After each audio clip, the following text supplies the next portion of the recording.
welcome to Laser Focus. This is the deep dive pop culture podcast from Nerdist. My name's Kyle Anderson. Thank you, as always, for listening. This week, we're going to be talking a little bit about, actually a lot of it, the entirety of it, in fact, about the rise and kind of sustained, I'll say the word glut, of legacy sequels.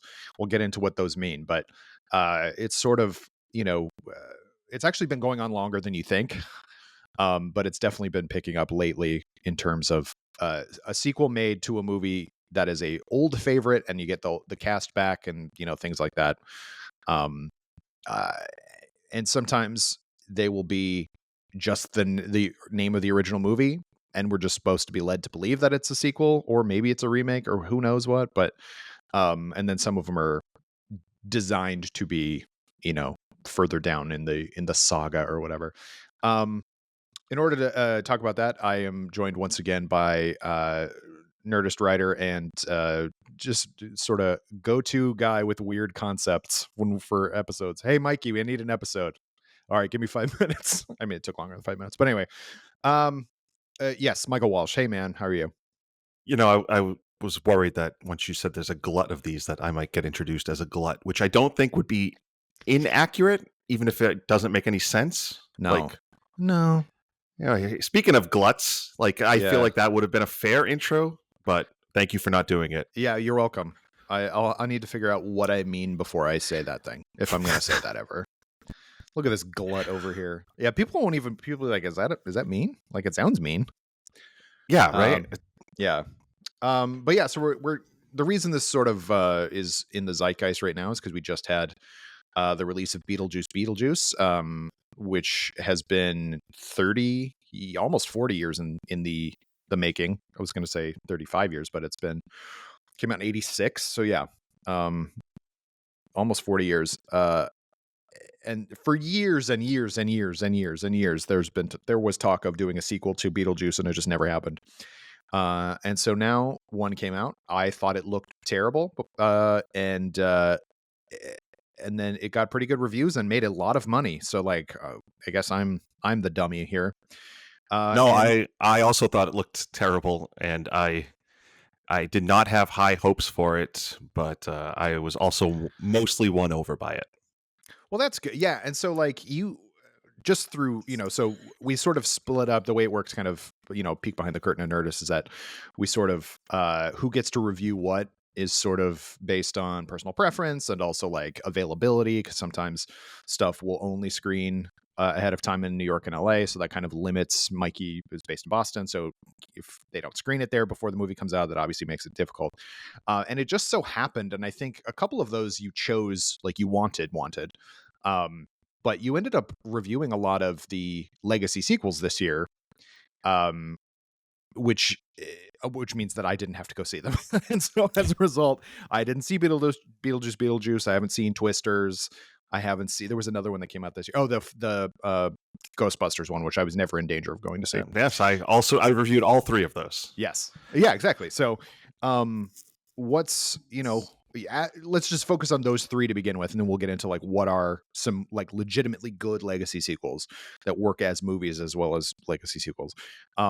But what was, if you were to rank them, the three from worst to best, how would it go and why? I think it's very close for best between Twisters and Beetlejuice Beetlejuice. I went into Twisters with really high expectations. I loved the trailers. I thought it looked really, really good. And then it's not a perfect movie by any measure. It's got some pretty obvious flaws, but its strengths win out because, for one, it's very much a Twister movie. It's got the same DNA as the original, which I think is really important for these sequels, but it's also doing enough of its own thing to not just feel like a remake. Which there's another legacy sequel we're going to discuss that I do not have on my best of list because I feel like it's an exact copy of a different movie. Beetlejuice, very much the same thing. Flawed. I've reviewed all these movies. You can read why, the specifics, but Beetlejuice ultimately wins out because its core DNA is a Beetlejuice movie. It does not feel totally removed from the original while it's still doing something different. It also, Twisters Twisters is a legacy sequel that is a very different from Beetlejuice Beetlejuice because Twisters is all new characters. Takes Mhm. place in the same continuity. It's clearly a legacy sequel to the original, but it doesn't have to compete with the original cast. It doesn't have to account for the original characters, right? It's Mhm. just all new people. Whereas Beetlejuice, we see Beetlejuice, we see Lydia, we see all of these returning characters, and what it does really well is it makes sense how they've changed over these nearly 4 decades, and that worked really well for me. I walked out of Beetlejuice feeling my reactions were mixed, and the more I thought about the movie, the more the good stuff won out, and Mm. I think that it's helps that its flaws are not like killer flaws. It's Right. more like, oh, this movie can't be truly great because of these things, but it doesn't prevent the movie from being good.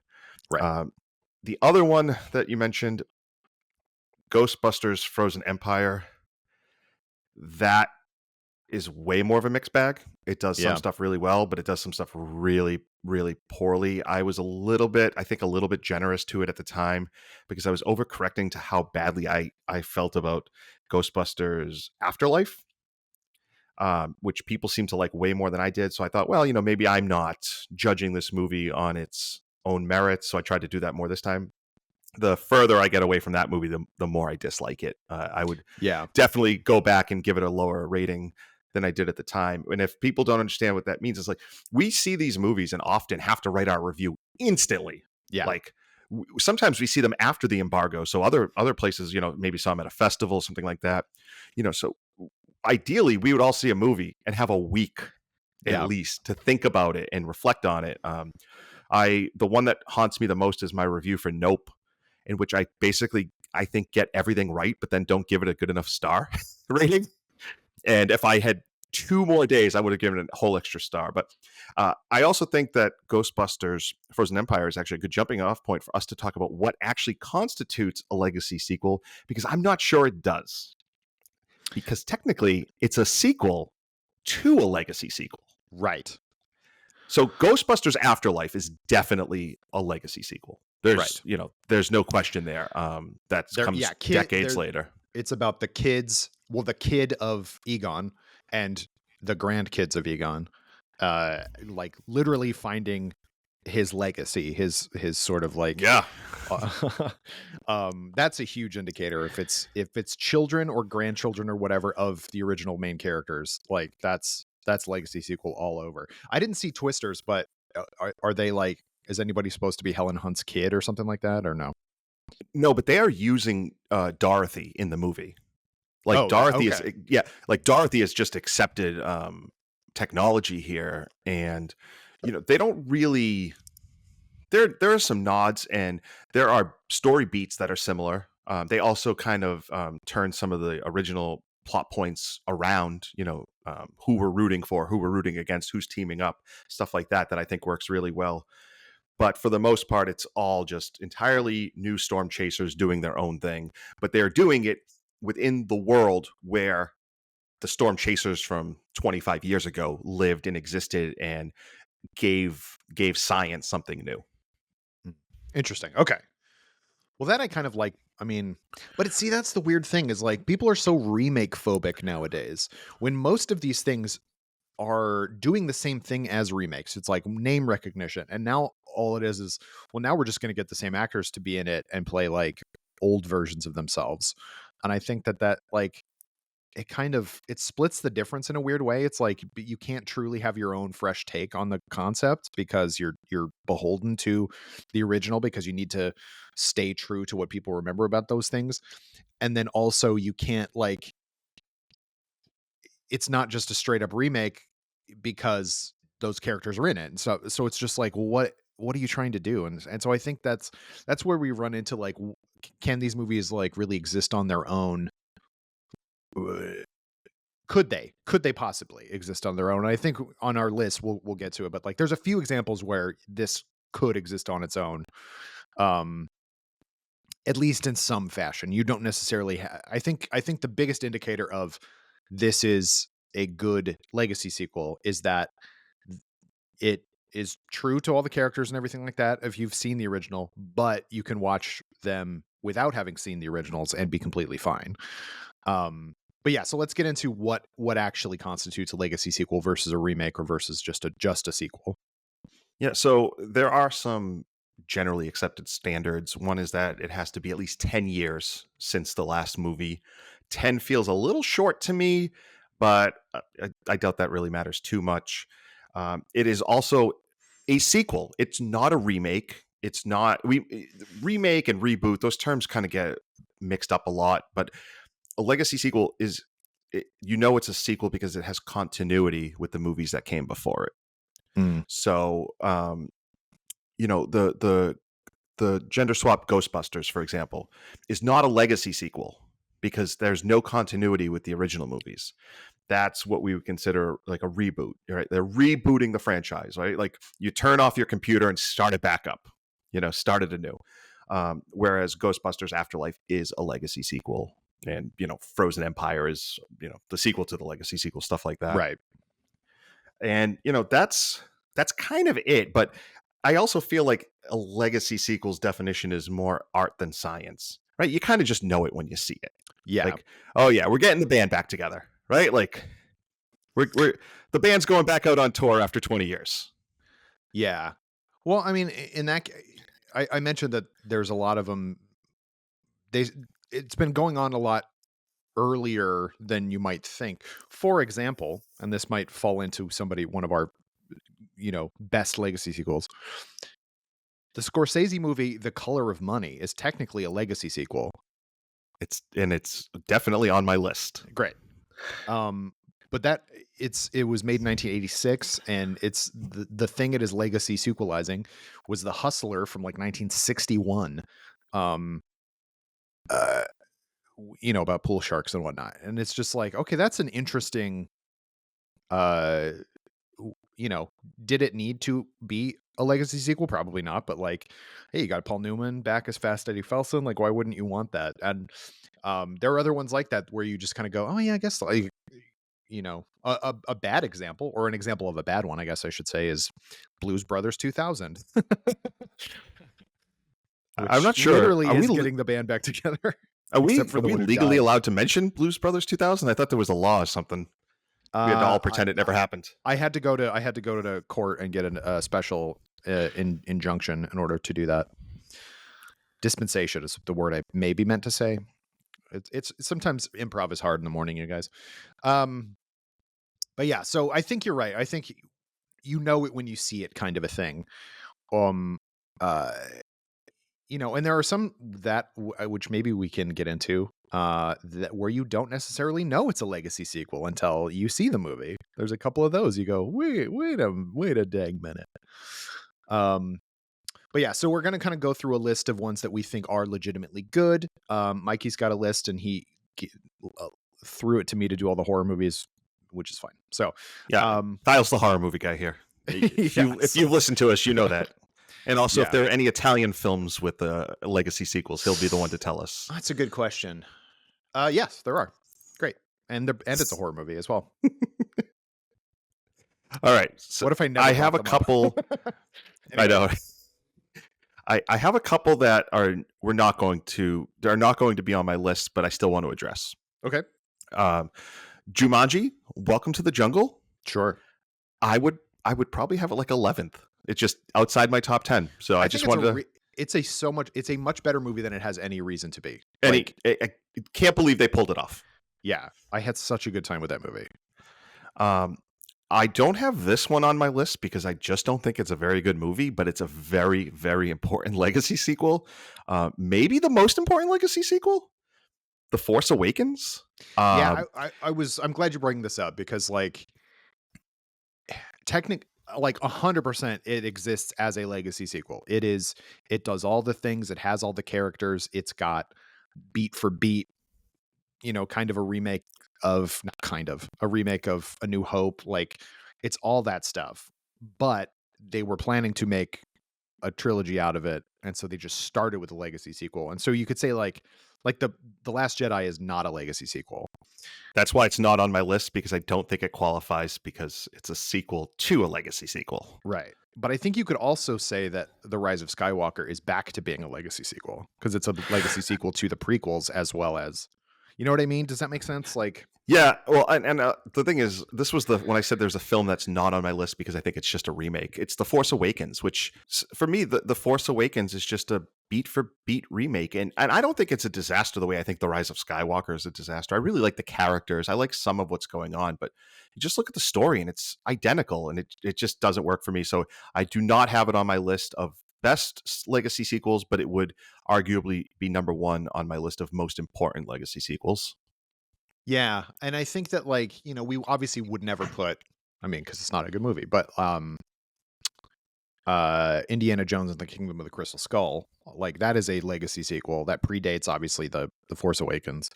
Um, and if anything, like the Dial of Destiny is also a legacy sequel. Like they're Yeah, I both think it legacy sequels. qualifies. Yep. Um, I mean, technically they are sequels to, you know, one is a sequel to the other, but like they exist purely on nostalgia, and I think that's a huge part of it. I think is like, well, but is it? I think a huge part of what makes bad legacy sequels is just relying so much on the iconography of the established stuff, where everyone goes, "Yay!" Um, and I think early, like The Force Awakens made not a little amount of money, but in fact a great deal of it. Yeah. Um, but uh, so like it works, and I get why they would want to do that, but I just think it's they're so like boring after a certain point. And I think audiences have started to see that. I'm glad that Beetlejuice Beetlejuice is a better movie than, or like, you know, again, a flawed movie, but like not, it's not a disaster of nostalgia the way that it could have been, which is what I was fearing it was going to be. Yeah, and which kind of not a disaster, but I because Kingdom of the Crystal Skull, I think is a disaster, but Dial of Destiny is like the opposite side of Beetlejuice, where there's some good stuff, but unfortunately, I think the bad stuff is just. I think the bad stuff's worse than the good stuff's good. Yeah, I agree with that. I think I gave it, see, that's an example of, I gave it a more favorable review. I was like, yeah, it's pretty good because it wasn't as bad as Kingdom of the Crystal Skull. But like, and that's sort of like, we really have to, you know, when you take into account, so on Letterboxd, for example, every time I see a movie that came out in the year, you know, 2024 in this case, I'll add it to list of movies I saw, and then I will immediately rank them. And I also give star ratings and stuff like that on Letterboxd. And as I go along, as I'm adding new stuff, I go, you know, actually, I think I like this one better than this one. So even though sometimes there will be a 4-star movie below a 3.5-star movie, it's because the stars are like knee-jerk reactions and the ranking is accumulative. And so like, you know, when I was watching, for example, another actually, I think it does exist more as a legacy sequel than it ought to, but Alien Romulus, while I was watching it, I'm like, this isn't perfect, but I'm like, I'm gonna watch this a bunch of more times because I'm having so much fun watching it. So that's a really like, it's a it's an interesting kind of dilemma that you find yourself in as a film critic. Like, do I, a film fan, like it, or do I like a film critic like it? I guess is like, what hat Actually, am I wearing currently? I think somebody. I wish I could remember who it was, so I could give them credit. And if you look it up, somebody said there's no way to account in reviews for how a movie like Twisters is a 5-star, 3-star movie. And I really like that because it Oh makes yeah, so much sense. Like, under no circumstance is Twisters a genuine 5-star movie. Like I would say, you know, like Oppenheimer or Parasite are 5-star sure. movies, right?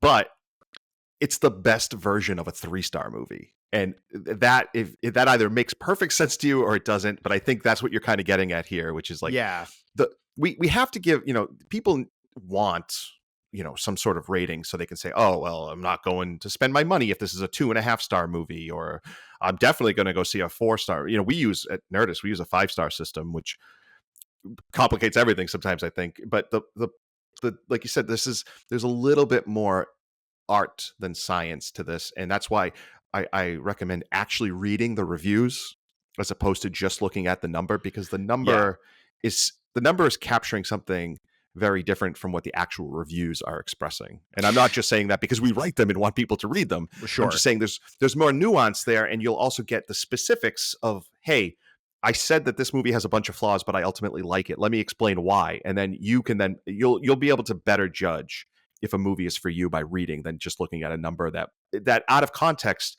doesn't offer as much as you think it does. Yeah.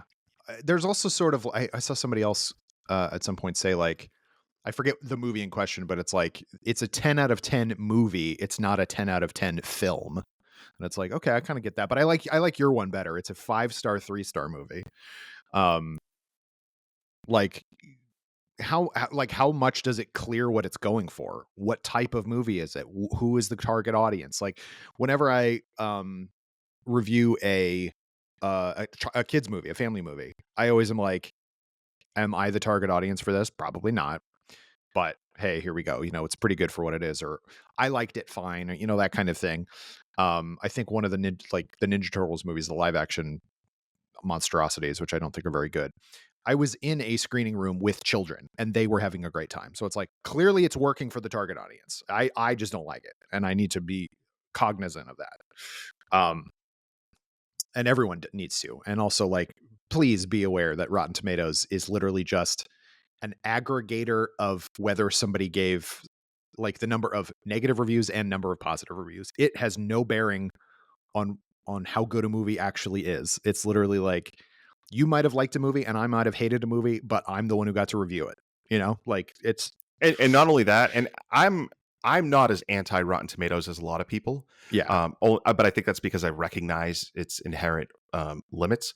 Yes. But what can be very frustrating, and I'm sure you've encountered this too, as someone who reviews movies for a living.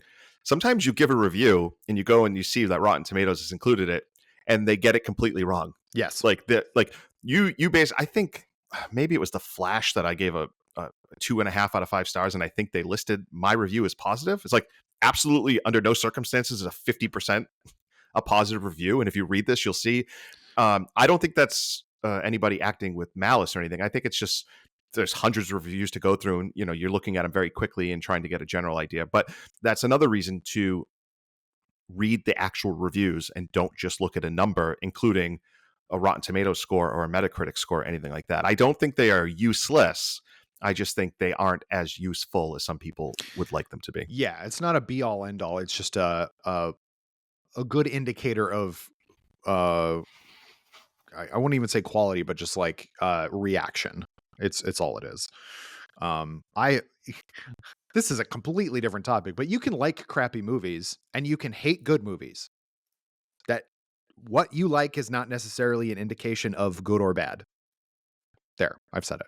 Let's get back to these legacy sequels, which by and You're large, talking to someone who gives all the Venom movies amazing reviews, so I you don't know have to. you love those I, movies and you get to review them. Good for you. I'm so happy for I, you. I I can't wait for Venom 3. I'm reviewing Craven, so I think I definitely drew the short straw on that one. Oh yeah, yes you did. Yeah, freelancer at the now former staff writer and editor Lindsay Romaine got to review Madam Web, and it's one of the best reviews of anything ever. Please go track down Lindsay's review of Madam Web. It's so funny. My screening got snowed out by a snowstorm that never actually happened. So if you want to look for a power in the universe protecting me, there it was. See it. Oh wait, I do have one last honorable mention before we get into the list. This is very specific. This is what I do. Jurassic World, but only when no humans are talking. Okay. There are 2 movies in Jurassic World, which is a very important legacy sequel. It revived this very, very popular franchise. And they make crap tons of money. Anytime dinosaurs are fighting or attacking, that movie rules. Most of the times when people are speaking, it's unwatchable.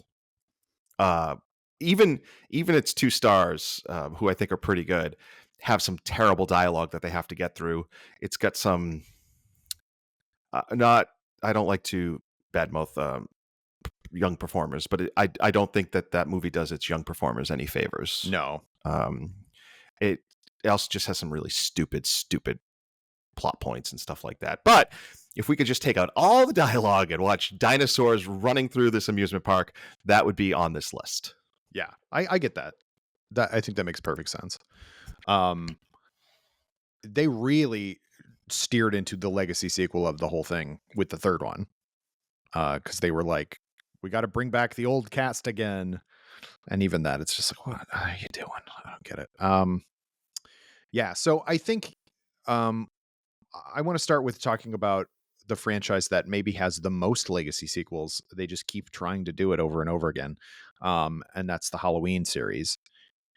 Effectively, so there's been so many of these ridiculous attempts to recapture what is Lightning in a Bottle, which is the first Halloween movie. Deborah Hill and John Carpenter created what is, I think, still the most effective movie in the slasher genre. Effectively, not began it, but like began the popularity of the slasher genre, and sort of the Mustafa Akkad, who owned the rights to it, like just wanted to keep, getting money out of it, which makes a lot of sense. So they made Halloween in 1978. Then they made Halloween 2 in 1981, and that was intended to be the last Michael Myers movie. Infamously, John Carpenter wanted to continue with the Halloween title and then just make kind of anthology style horror movies, each completely different but taking place on or around Halloween. So we got Halloween 3, Season of the Witch, which I think is legitimately an I mean, it's not great, but it's not good. No, it has its fans. Yeah, it has its fans. Yeah, it's not good, but it's great. It's one of those movies. But people hated it because there was no Michael Myers in it, and we're just like, what? I don't understand. My worldview is limited. And so Halloween 4 that came out in 1988, so 10 years exactly since the first one. That, I think, acts as a legacy sequel because it brings back Michael Myers. It brings back Dr. Loomis. Now, it's not a legacy sequel from Halloween 2. It's a legacy sequel from Halloween 1. But, it doesn't have Laurie Strode in it, but it does have who we find out is her, like, long lost or adopted or given up for adoption daughter, who is sort of somehow involved in this. And Halloween 4 is a remake, of the first one. It's just gorier and darker and just not as well done. I do like 4 for a lot of, what it does. So then we have 5, which is a piece of shit. I'm going to be saying that a lot. 5 is a terrible movie. 6 is a terrible movie, but it was written by a fan who wanted to try to make sense of the entire weird kind of like, why is Michael Myers doing this? And that's what kind of brings in the Rune of Thorn, which is this whole stupid thing about like how he is like the embodiment of evil, that this like pagan cult kind of, who cares? That movie sucks too. So then in 1998, we have Halloween Water, aka Halloween H2O. I was hoping, long-time listeners, Yeah, Halloween Water. The first time you ever said that, even though it's the most obvious joke, I just wasn't prepared for it. And Halloween Water is a legacy sequel. It negates everything after the second one. So all the stuff about Jamie Lloyd, who and other Strodes and things like that is just completely go away. And it talks about Laurie Strode having moved to the Pacific Northwest, or at least somewhere in Northern California, to get away from her legacy, changes her name and all this stuff. And then Michael Myers comes back and finds her and blah, blah, blah, all this stuff. And so then they made Halloween Resurrection 2002, something like that. And that movie is very bad as well. And so then that stopped, and then we had the Rob Zombie remakes. Those are legacy remakes, I guess, if there are such a thing. And then we have the newest trilogy, which starts with Halloween, whatever, 2018, I think that is. I think that's what it's called. Which is another legacy sequel, because that one which means 3 legacy sequels for one franchise. Yes. All all legacy sequels to the same movie. Yes, they are all I, legacy sequels to two of which star Jamie Lee Curtis as different alternate universe, I guess, yeah, versions of like, different Loki style timelines of it's multiverse. It's a Halloween yeah. multiverse. Yeah. So Halloween 4, Halloween Water, and Halloween 2018 are all legacy sequels to the first Halloween, which is unprecedented. Like, leave Laurie Strode alone. And I think I think Halloween Water is fine. Like, it's flawed. It's also super short. They had to cut a bunch of it out. And just re-edit stuff and whatever. The fact that it holds together at all, I think, is a miracle. Halloween 2018, I was really excited about. I got to go to the set visit for that. And I was really stoked. And I think all the stuff that I thought was going to be really interesting about the movie, they didn't put in the movie, which was all stuff about Laurie and her daughter, played by Judy Greer, and then her granddaughter, played by Andy Matichak. Matichak? I don't know how she pronounces her name. And I thought these three women kind of banding together to fight Michael Myers would have been really interesting, but that's not actually what happened very much. We spent a lot of time with stupid teens. And so I ended up not really liking that movie that much. And then the next two I really don't like. The sequels to that legacy sequel.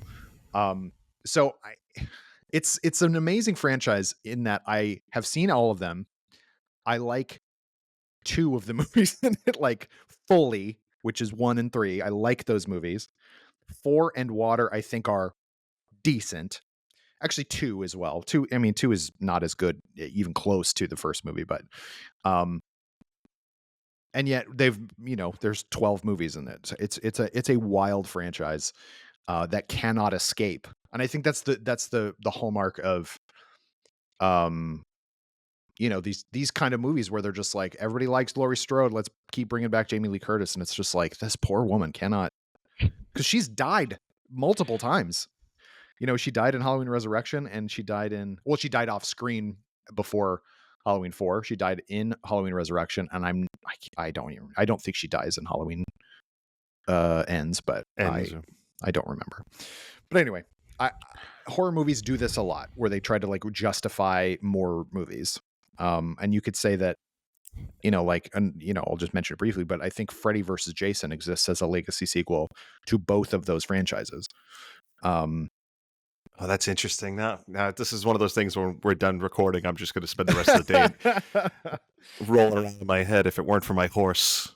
Freddy and Jason, a legacy sequel? Is Freddy and Jason a legacy? Again, before like we said, such a thing existed, I think so, because but it hadn't been 10 years yet. I think 93 or 4, maybe something like that. Maybe even 95 were the last one. So it had only been like 6-7 years. So it wasn't legacy sequel time, but I think they exist as legacy sequels to each other. Like if one could say from the first movie, then yes. Well, I do have a horror legacy sequel on here, but its existence is I futile. think more justified. Okay. For the record, I did write out a list of 10. I don't think the numbers matter, but I put Twisters and Beetlejuice as 9 and 10. Sure. Maybe a little recency bias, but they're both really fun.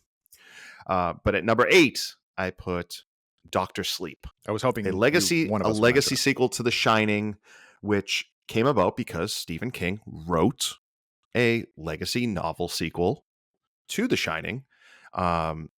He famously did not like the movie that Stanley Kubrick made, and what Mike Flanagan does. And when I saw Dr. Sleep, I had just read both novels. Same. Just read it. So the worst thing you can do before you see a movie is read the book, because the entire book is in your head, and then you're watching the movie the whole time being like, where's this scene? Where's that scene? Oh, there's a change there. You don't really get to lose yourself in it.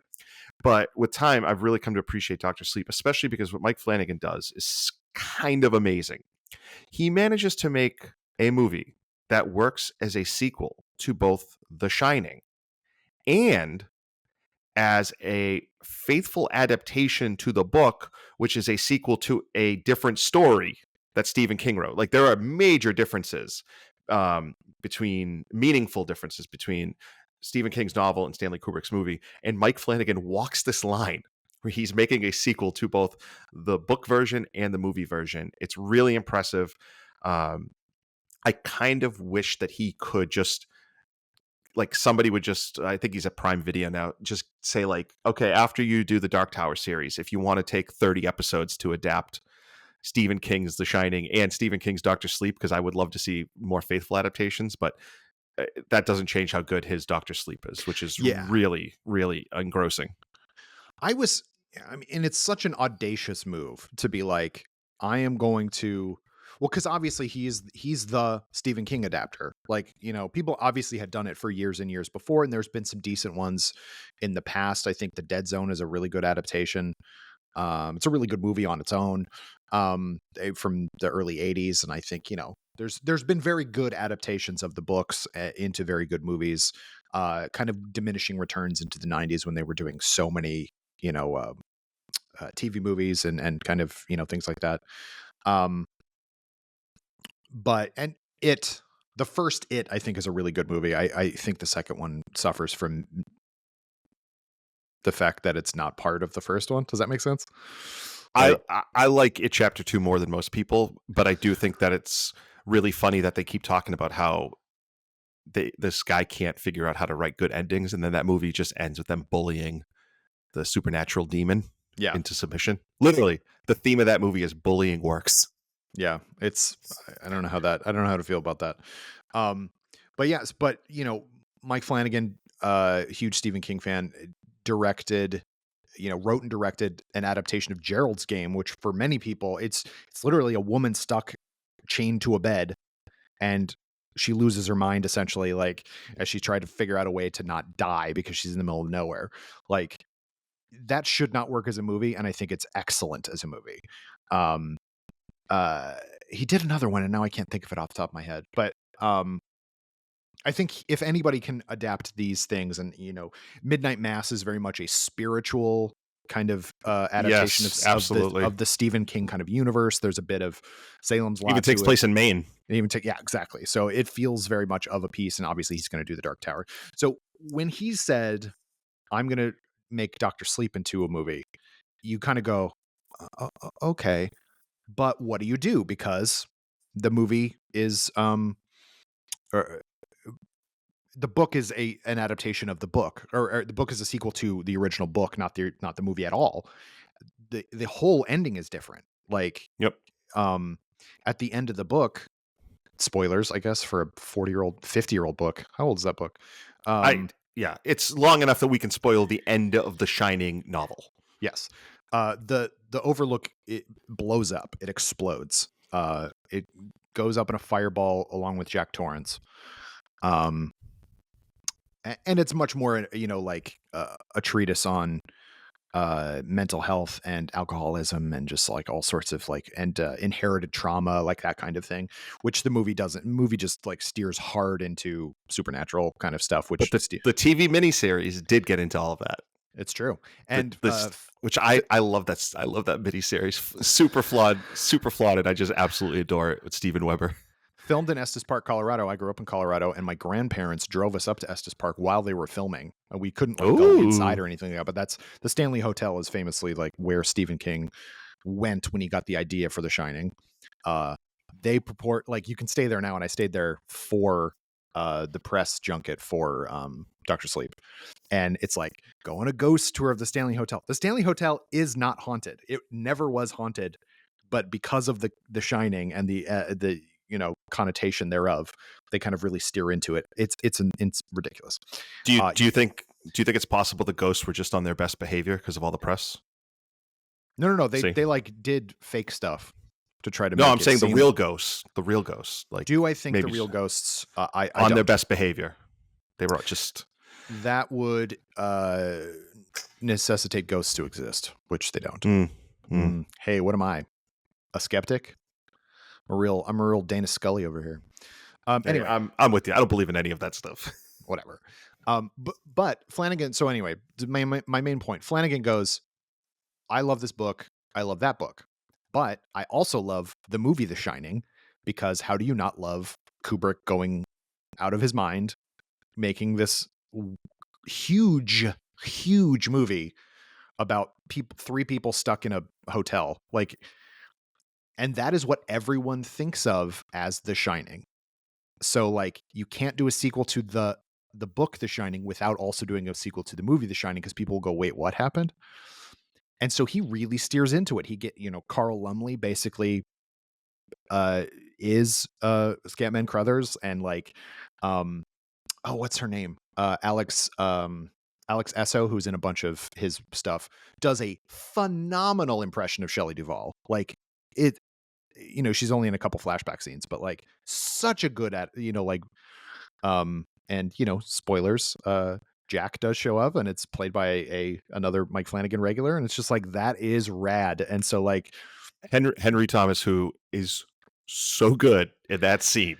yeah, It's genuinely. By the way, talk about these movies that want to use CGI or recreate.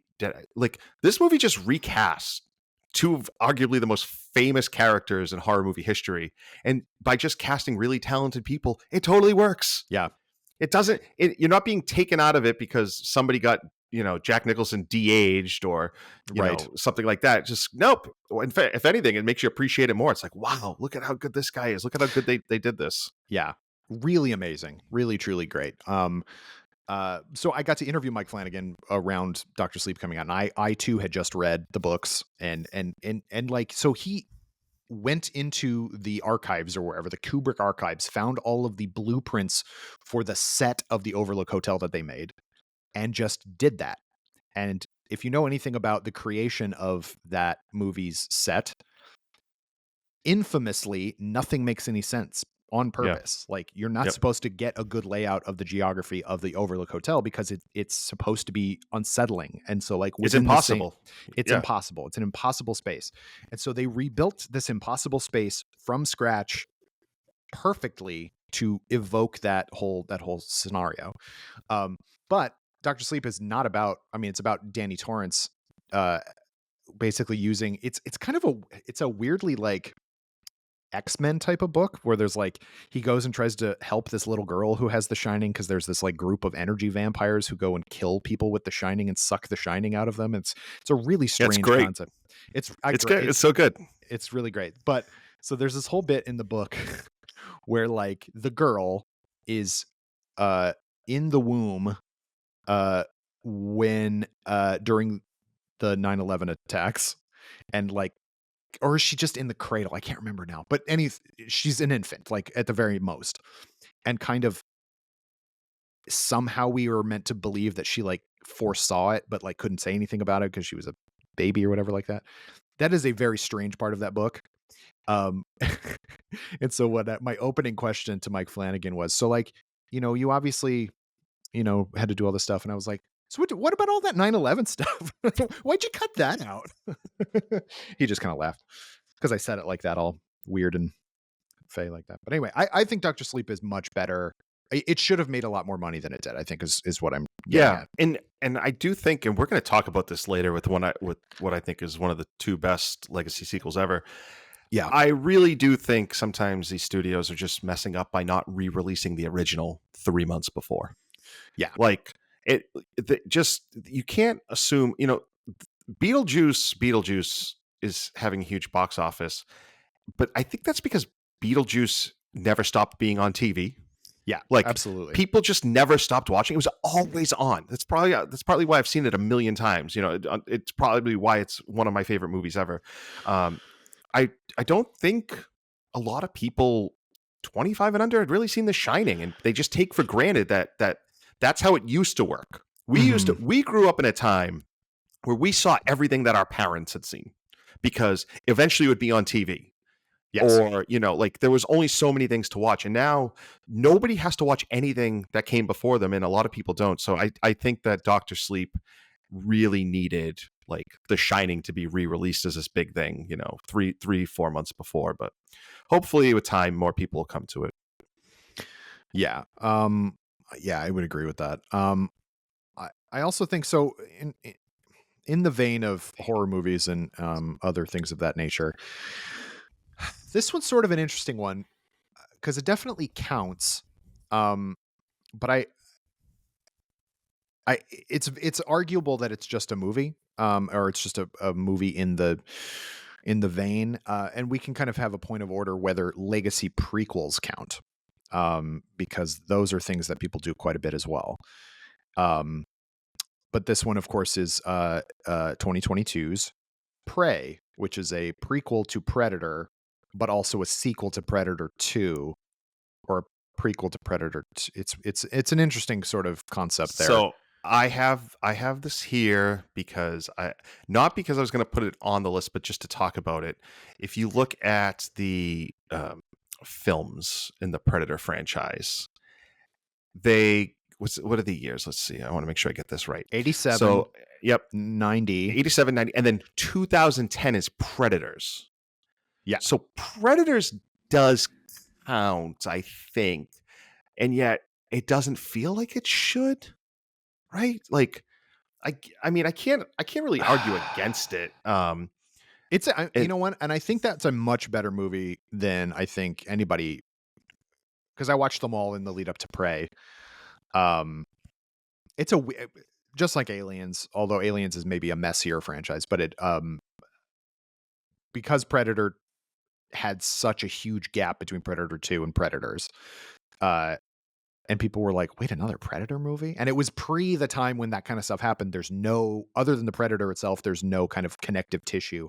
And it's also way the hell in the future.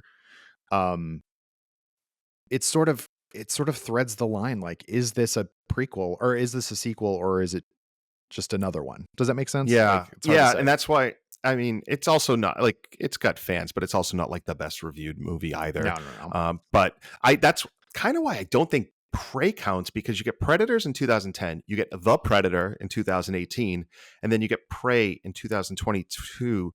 And to me, if there are any movies kind of in between, so that they never they're never really leaving your mind. Like the Sure. Predator starting in 2010, the Predator franchise is back kind of out there, and then you get the Predator in 2018. So when Prey comes out 4 years later, it doesn't feel like it's been that long since we got Okay. a Yeah, that's Predator fair. movie. That's a fair one. But if we just kind of pretend like Predators and the Predator didn't happen, then Prey would, I think that a legacy prequel would strangely enough count, because they're still kind of following, like, up these prequels. They still, like, we could definitely put, I think, the Phantom Menace on here if it were a good movie. It would once again be on the list of most important legacy, sequel slash prequels. So if how about what about Prometheus? What do you think about that one? Because that's exactly 10 years, I believe, from from the last one. So Alien Resurrection in 1997, and then I believe Prometheus is 2007. Yeah, it counts, but it's not anywhere near this list because Prometheus is one of the worst movies ever made. Yeah, and I was I've just become very angry talking about it, so I wasn't even going to mention it. There's dishonorable mention. well, sure. There's a lot of those, but like, yeah, in terms of like where it no, falls. I think the legacy prequels feel more like Prometheus is 2012. Okay, so that was way after the time. Okay. Yeah, but I feel like those types of movies, which they are not, the legacy part is not just like, oh, it's 30 years after the events of the previous movie. It's just as much about like bringing back the story as it is continuing the story. True, so true. Yeah, if Prometheus wasn't full of morons acting like morons because the plot demands it, and we actually got the movie that the trailer, which remains one of the best trailers ever released. It's so good. God, if you watch Prometheus trailer, you'll be like, okay, I must be wrong. This movie must be like one of the 10 greatest movies ever made. Yeah, it would count, but it doesn't. It's nowhere near this list. It's on the opposite list. Garbage. Okay. Let's finish up. Let's not finish up, but let's go through your list and then see what, because I hate to just name ones that are on your list already. But this one might seem lower than people would expect, but at number 7, I put Top Gun Maverick. A very good, very entertaining, really excellent legacy sequel. The excellent I'm putting just with the legacy sequel portion. Yeah. I think Top Gun Maverick is super entertaining, super well done, but I can't put it higher because that movie had a chance at absolute all-time greatness. I mean that. I mean, like, this movie had a chance to be amongst the all-time best action movies, but they couldn't pull the trigger at the end. Rewatch Top Gun Maverick, and they are setting up Maverick's death the entire time. They are foreshadowing it. They're talking about who's not, not everybody's coming home from this mission, about looking after this kid and protecting him and taking on this father role. And they're losing touch. And then at the end, they clearly kind of just decide we'd rather keep him alive for a potential third movie. And I get it because, again, money. People like to make money. And the first movie ends on such a high note that I think that there was probably also just part of the argument was like, well, this is not the type of franchise where we kill off the main character and have this really sad, tragic end, even if it would be heroic and amazing. I just think that movie is gearing up for an all-time great ending for the first 2/3, and then in the final act decides not to go through with it. So that makes sound like I don't like Top Gun Maverick. I love Top Gun Maverick. I'm going to watch it every time it's on TV. I know because I do, but I can't have it higher than the ones above it. That was one of the best in theater experiences I've had in a really long time. I mean, it didn't hurt that it was like pretty close to right after the stuff started opening up again. Yeah, no, I think that's a big part of it. But just like the sound, just the fact that they make movie, say what you will about Tom Cruise, and we do, and you do, and you should. He at least has the devotion to the craft of filmmaking that not many stars, certainly, but producer stars, they would take the easy route a lot of the time because the technology is there to have it be easier. But I think Top Gun Maverick is a great example of just because it is easier doesn't mean it's better. And that, like, they did real plane stunts and like it looks so cool, and it just like they shot it in such a and it's the same thing with the Mission Impossible movies. Like we are aware that Tom Cruise loves stunts, doing them and seeing them, and real stuff and real explosions, and it does make a difference. So yeah, I agree with you there. I do think the legacy sequel stuff, like, it started to kind of wear me down a little bit. I also don't like the first movie, so like I guess it's even better. I guess it's even better because I actually like Top Gun Maverick and I don't like Top Gun regular, Top Gun Prime, whatever you want to say, Top Gun Plane, Top Gun regular. It's like a, I know people love it because, again, that's another movie that was on TV and everyone's watched it a billion times. I just don't enjoy it. I don't have a good time with it. It does not take my breath away. I'll tell you that. Next one is, I think, very similar in the same quality and reception. At number 6, I have Creed. Creed is absolutely a legacy sequel to Rocky IV, the last Rocky movie Sylvester Stallone made before Creed. There were no other movies after Rocky IV. I was like, they made Rocky IV. Rocky Balboa ended the Cold War. He unified the United States and Russia, and then we didn't see him until Creed. A very good movie that I think it does something that a lot of really good legacy sequels do, especially if they're relaunching the franchise, which is new focus. Yeah. 100%. A new focus, right? We got a new, they didn't just recast Rocky Balboa, right? Or they didn't just reboot it and somebody else is playing Rocky. No, we have a character with ties to an important character from the original films. And, the star of the original films is now here as a supporting actor. And, it really works. I think Creed, strange enough, just like Top Gun Maverick, I have some issues with how it ends, which is, in this case, it's just too abrupt. It feels like they're building up towards a title fight, but instead it's a very different fight, and I don't think they do a good job making you understand that that's the last fight. But yeah, I think Creed's really good, even if its star looks like a light heavyweight and not heavyweight. Oh, burn, I guess, maybe. Whoa, tough for Michael B. Jordan to walk around with that body. Oh yeah. I got him. Creed. The guy who said, "Thanks for not calling me glut." I got him. You just look like a light heavyweight world champion, not a heavyweight champion. Yeah. Yeah, that's an interesting one. I feel like everything that Stallone does has been, because he's done other legacy sequels to himself. Creed is the best of those ones. I mean, yes, Mikey was being facetious. There were in fact 2 other movies in between 4 and this one, but No, he wasn't. but there was also no, he wasn't. Nobody could see your eye roll but me. But Stallone also made Rambo, which was a lot of them. But like there was the legacy sequel one, the 4th one, Rambo, which is like got so much death and destruction in it. It's everybody hated that movie.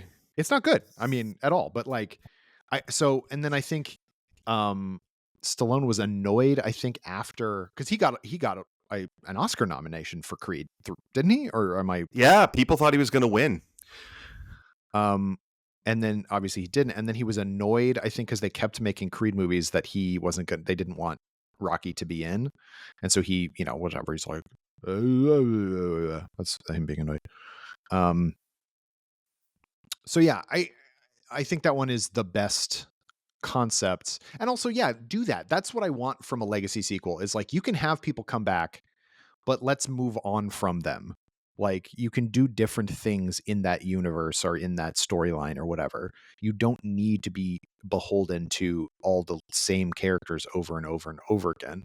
You don't need to keep wheeling out these geriatric people to play characters they played 50, 60 years ago at this point. Like I just don't understand why that is so important to everybody. But yeah, so great pick. Next. I love this next movie more than most, and I think it deserves a reappraisal. T2 Trainspotting. It is okay. So it is so different from the original film, right? Absolutely. I mean, the first one, right? These guys are living in a different world because of all the drug usage, and T2 Trainspotting is not about that. So it's a very different look and a very different feel and a very different vibe. But that's what I love about it.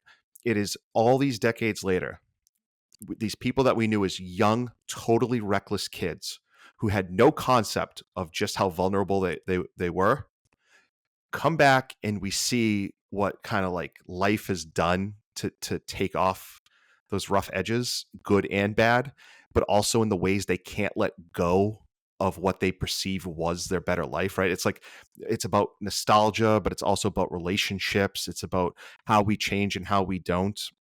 I think a lot of people just went in expecting Trainspotting 2. What they got was I think a really meaningful, emotional story about friendship and life and how experiences change us. I love that movie. I'm not saying it's better than the original, which I got yelled at once by a friend of ours when I said how much I loved it. But I do think it's really, really good. And I really hope that someday people will come to appreciate it as much as I do. I confess I did not see that one. For whatever reason. I know it's in the Criterion Collection, so wait, now the first one's in the Criterion Collection. Why would they put the sequel in and not? I'll say this: I would not rewatch the first one before watching it, because I think it actually. I think the in the same way the characters, they kind of come back together, and all of these old things pop up, and the way that they are remembering them through the filter of time. I think it's actually much more powerful if you watch it the same way, which is like, I kind of remember this in the original. Maybe this was better than I thought, or worse. Like, these events were better or worse than I thought. But I love that film. Oh, I think it's so good. I think it's so smart too. Like, that's the thing. Do your characters make sense in terms of how people would change over 20 or 30 years? Like, this is one of the things I liked the most about Beetlejuice, which is that the characters change in ways that make sense so that they still feel like the characters, just not that we are meeting them the next day. Right. Yeah. This one, I'm checking on this. I believe Trainspotting 2 was an adaptation of another Irvine Welsh novel, wasn't it? Yeah. Porno, which is the sequel book to Trainspotting, was written in 2002. So it's an adaptation of another book with the same characters. And I think that actually helps because you have the original author just telling another story. It's not meant to be a legacy sequel, but it just ends up being such because of that. And I think Doctor Sleep is a good example of like, if it had just been an adaptation of the book Doctor Sleep, we would not be talking about it as a legacy sequel. But because it's has to connect to the film, ergo it is. But like, so I think it's starting from a better a better base when you have like a legitimate story to pull from and not just, all right, we're gonna make another one of these. We got to figure out a story. Like, I feel like so many of these movies, these franchise legacy sequels, are reverse engineered from the dollar signs that they expect to make back to what a story is, and that's like, obviously that's how the business works, but that's like anathema to what makes good storytelling, I think. If there's a good story out of it, that's just kind of all the more impressive. What are we up to on your list? 5? That was 5. Number 4 is a movie you already mentioned, a movie that many consider to be the first legacy sequel, The Color of Money. Yes. Um, the the original, The Hustler, is absolutely incredible movie. If you've never seen it, check it out, and then go and watch The Color of Money, which is a Marty Scorsese movie starring Paul Newman and a young Tom Cruise. They're not the only famous faces that show up. Talk about smart, talk about understanding how your character would change in a natural way while still being themselves. I think, I don't know if this is my favorite Paul Newman performance, but it's definitely in consideration. There's so much going on here, and I almost like don't want to talk about it because I have a feeling a lot of the people listening haven't seen it, and I really want them to go out and watch both of these movies. I love both of these movies. Yeah, they're really great. It's been a very long time since I've seen either one. But we were kids when The Color of Money was coming out, so I remember like not vividly or anything like that, but I remember there being you know trailers for them on TV or like posters and stuff like that. And then when it was on cable or whatever, like I remember my parents making me go away so that they could watch it and stuff like that. So like I I'm aware of that kind of like what that was, but it wasn't until much later. I think I was in college when I realized or found out that there was a movie that The Color of Money is actually a sequel to, and that it's literally just concept and character. And they were like, what if we continued on? What if he was the mentor now and stuff like that? And it's like, that is such a cool idea. And yeah, you're right. Paul Newman is so good in that. Like, of the latter day, I guess call them latter day Paul Newman movies, that's got to be like top 2, I think. Like, he's so good in that. It doesn't hold a candle to some of his early stuff like Cool Hand Luke or Butch Cassidy or even The Sting, but he's still great. Paul Newman, man. But I'm with you. Always great. I think kids these days, or even just like people slightly younger than us, probably haven't spent much time with Paul Newman because he died. I mean, other than him being the salad dressing guy. No. In fact, I only watched The Hustler and The Color of Money because I sought them out. Right. I love sports movies, and I used to try to make my way through what were considered the greatest sports movies. And I don't know how much I consider The Hustler a sports movie. The Color of Money is, I think, closer to it, and we're using sports loosely here, right? They're playing pool, but these kind of just get folded into it. Yeah. So I sought them out myself, and just like I sought out Butch Cassidy and the Sundance Kid by myself, like like I specifically, this is back when Netflix used to send you a disc, send you a little red envelope in the mail. So it's not like I don't. The Color of Money used to be on TV, but it's not the type of movie I think you want to see with the basic cable edit. You just want to watch. By the way, and we're focused on Newman. A really good young Tom Cruise performance. Oh yeah, he's so good in that.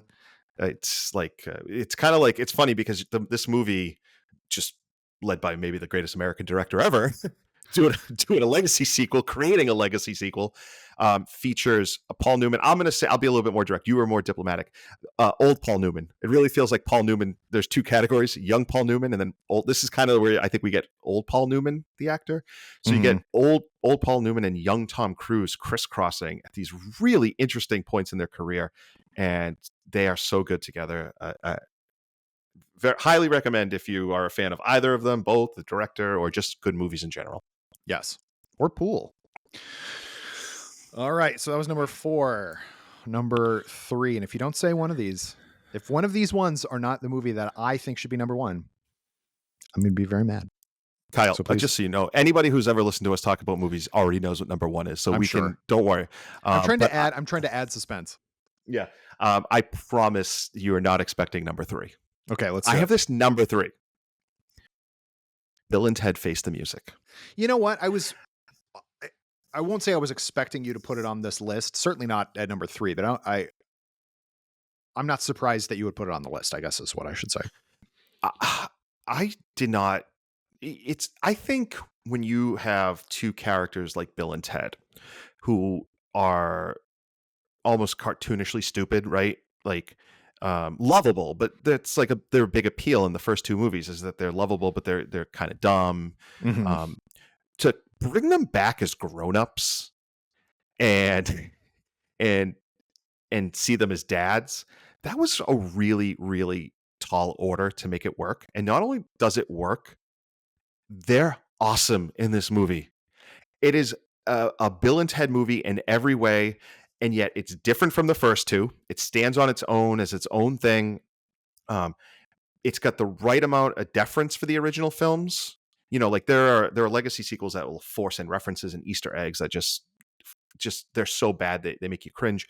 Bill and Ted Face the Music is this really moving treatise on legacy, on family, on community.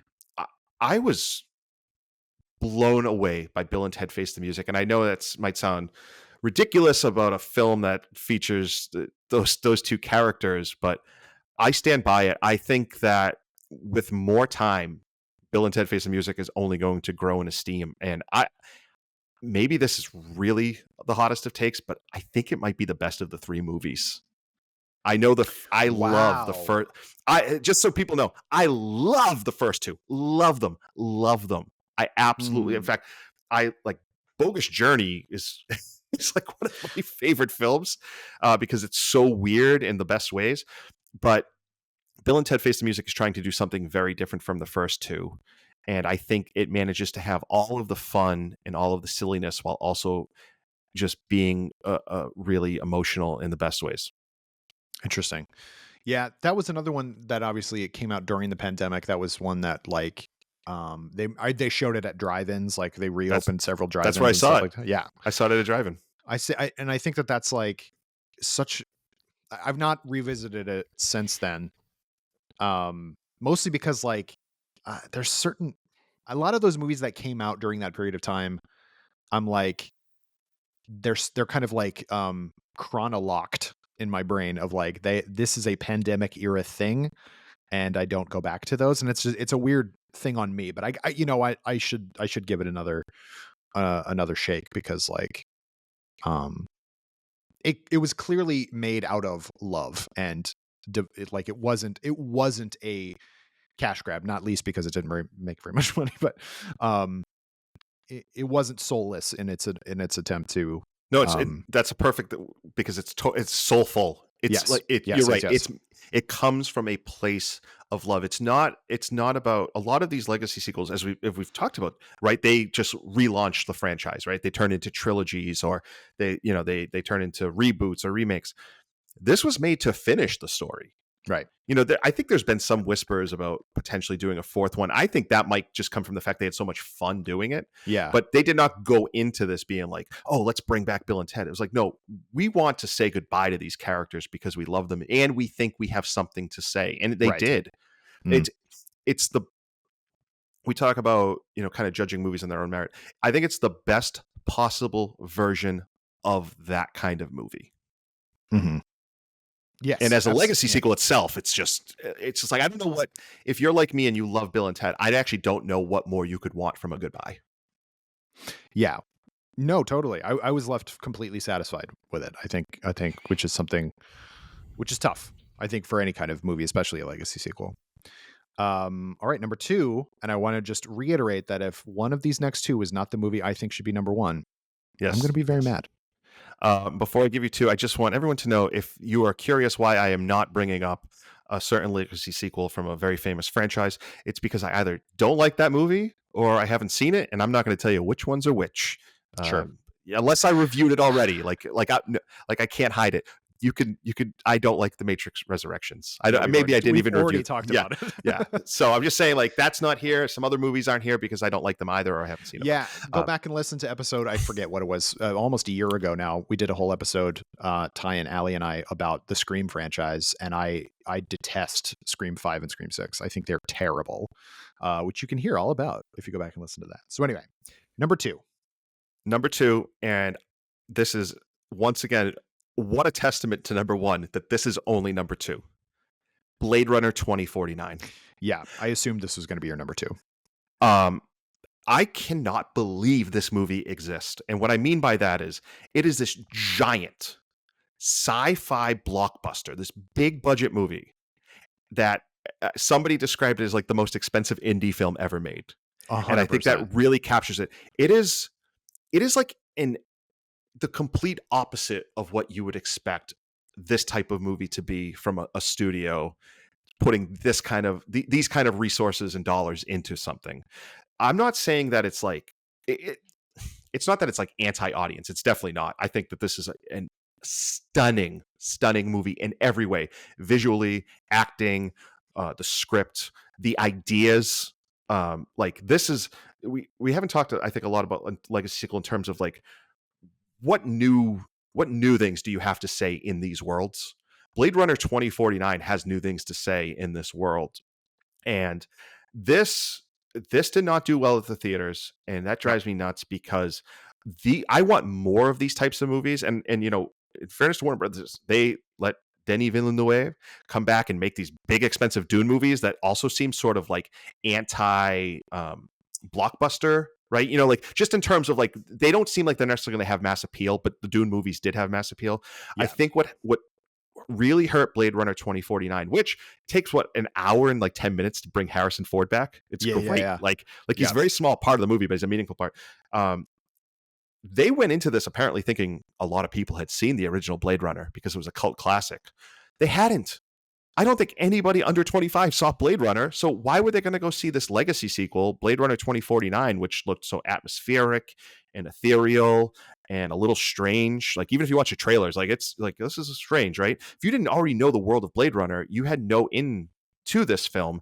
This would have 100% benefited from 3 months before. We are releasing Blade Runner in theaters for a month. There's going to be like an introduction before the film, like something, or put it on, some basic cable or primetime network. I just do something to generate interest. This movie should not exist in the way it exists.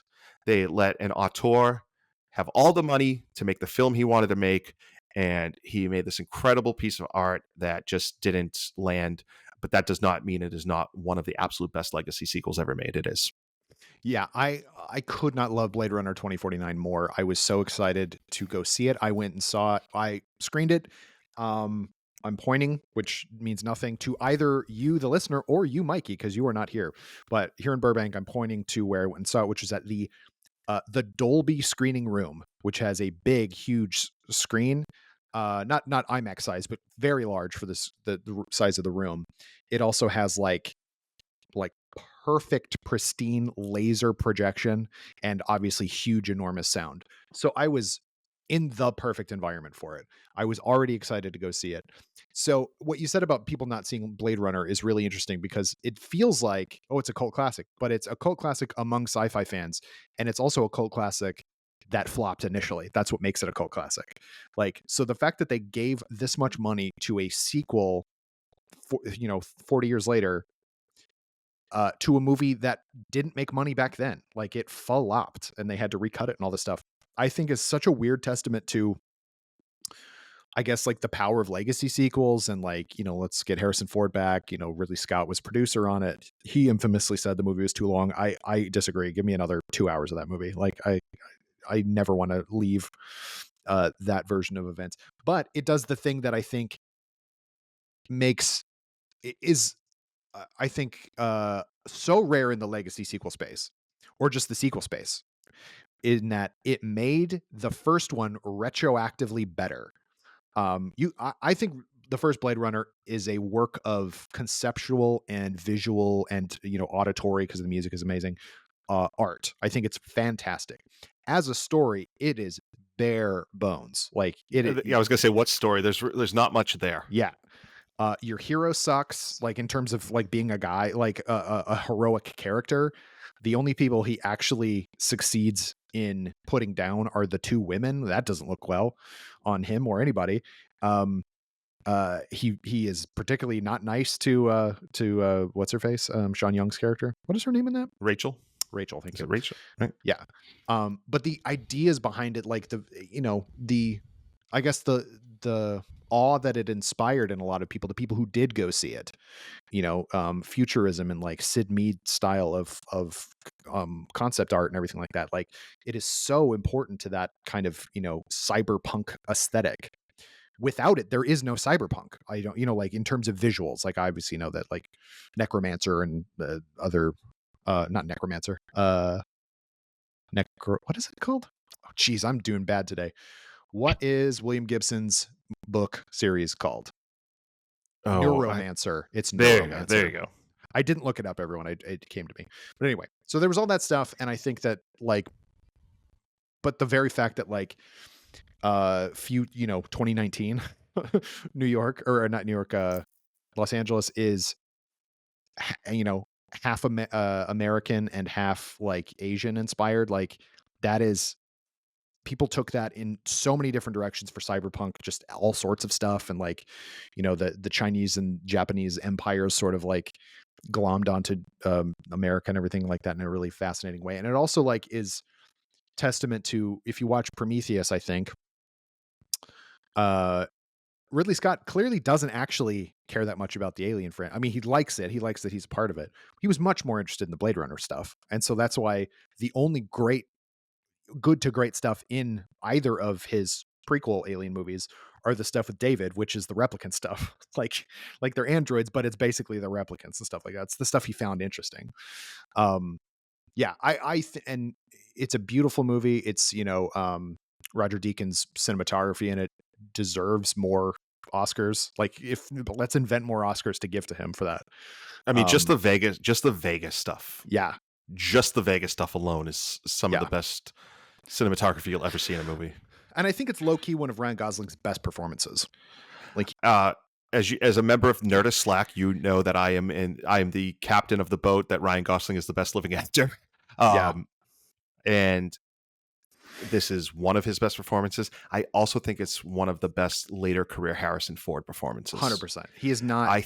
You can look at him in Han Solo, in Force Awakens, or the most recent Indiana Jones movie, and you can see him kind of just doing the thing. He's doing the shtick, like, oh, Chewie, we're home. Like, he's just being Han Solo. This movie, there is no Rick Deckard for him to be, so he has to act. Do you know what I mean? Rick Deckard is such a kind of cipher of a character in that first movie that he kind of has to act, otherwise it's not going to work. And it does. And I think, boy, is this a good movie. The one thing that I will knock that movie for is that Jared Leto's in it, but I even think that he's like good in it. I think his character is a little cliche, yes, but I 100%. I think it's the story that they're telling kind of requires it. Yeah, because he's this kind of religious cult figure, and he needs to have this godlike complex. I think if you're going to knock it, that character just being, I just wish there was a little bit more originality there. Yeah.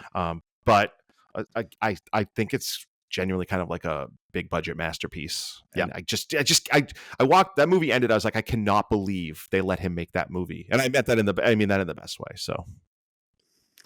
All right. So we have one left. And I just want to say, if this movie is not the movie I think it is, I'm going to be very mad. Kyle, not only is this the movie you think it is, we don't even have to talk about it because I think we've spent 17 hours on the Laser Focus podcast talking about it. Yep. Number one, Mad Max Fury Road. Yeah. It's such a great movie. It is the movie you do not need to see any of the previous movies for. In fact, it's probably better if you don't. Because all it will do in retrospect is make you not like the other movies as much.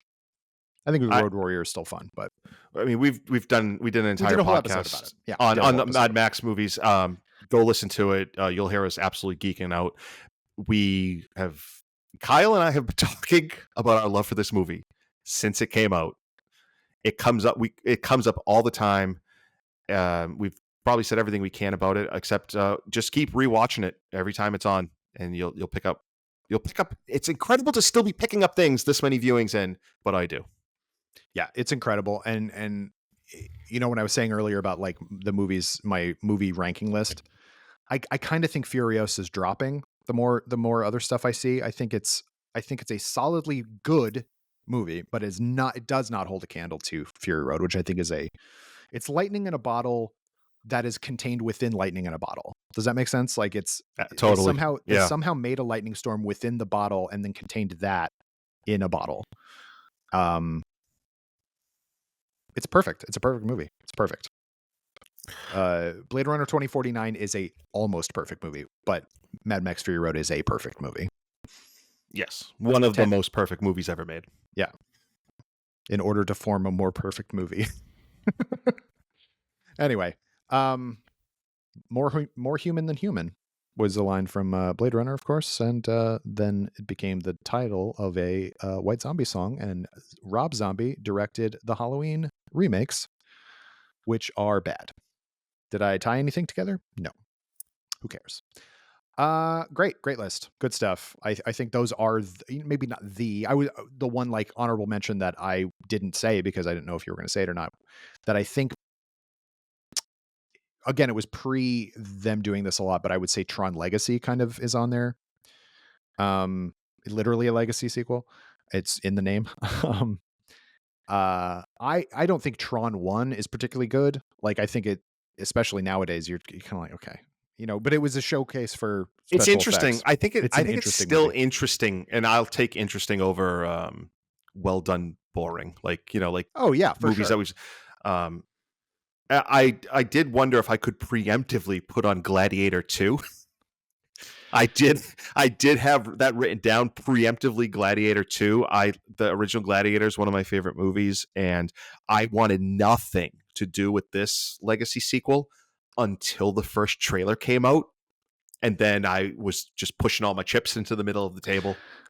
But let us not forget that Ridley Scott also made Prometheus, and so trailers. Why would you do this to me? Why would you do it? I'm so excited. Always go in with low expectations. Why? Mikey, always. Doomtations. We call those Doomtations. That's your thing. Yeah. Yes, yeah. Me and my friends. You can listen, listeners. You can use this. Doomtations, because the word expectations has a positive connotation, right? But sometimes you don't have positive expectations, so we call those doomtations. And going into things with doomtations is usually the best way. And now Kyle just gave me the greatest doomtation of all time, which is the idea that Gladiator 2 will just be Prometheus, and he's ruined my day. Great podcast. Glad to be here. That's what I'm here for, everybody. If you too want to have your day ruined, please listen to all the back episodes of Laser Focus. You can get Laser Focus anywhere you get your podcasts. Where did you find this one? What a weird thing to plug the show you're on while you're doing it. Mikey, I think I know the answer to this, but please plug the things that you do and where to find you on the internet. You can find me on both Twitter and Blue Sky at Burger Mike, all one word. And of course, you should definitely always be looking for me at the greatest website anybody ever created, Nerdist.com. You find a different way to say that every time, and I appreciate it. There's so many syllables. So many different syllables. You can follow me on Instagram at functional_nerd. You can follow me on Letterboxd, the aforementioned Letterboxd, Kyle_Anderson. I wish that you would. The Legacy Italian sequel that I thought of earlier. I wasn't going to remind you because you said it would be really funny if you never mentioned it. I wasn't going to remind you. Hey, I edit this. I'll cut this part out. Cut this part out when I'm talking about it. I could just pretend you cut it out. Oh my goodness, what a great entry into this list. What a way to end, Kyle. Good job by you. I was gonna say because it's not a good movie. Like that's why I didn't bring it up because don't bring it up. Let's see first person to ask. Oh yeah, here we go. So send me a message on one of those platforms or indeed to laserfocus@nerdist.com if you think you know the legacy Italian horror movie sequel that I am thinking of and not saying. That is terrible. Please, if you can, then do, and if you can't, then God bless you. Yeah. So anyway, thanks again, Mikey, as always. Join me again next week on Laser Focus, everyone, when my guest will be, you won't believe this, a different person. Bye-bye. Laser Focus is a production of Nerdist Industries and Legendary Digital Networks. It was produced, edited, and hosted by me, Kyle Anderson. For more, visit nerdist.com.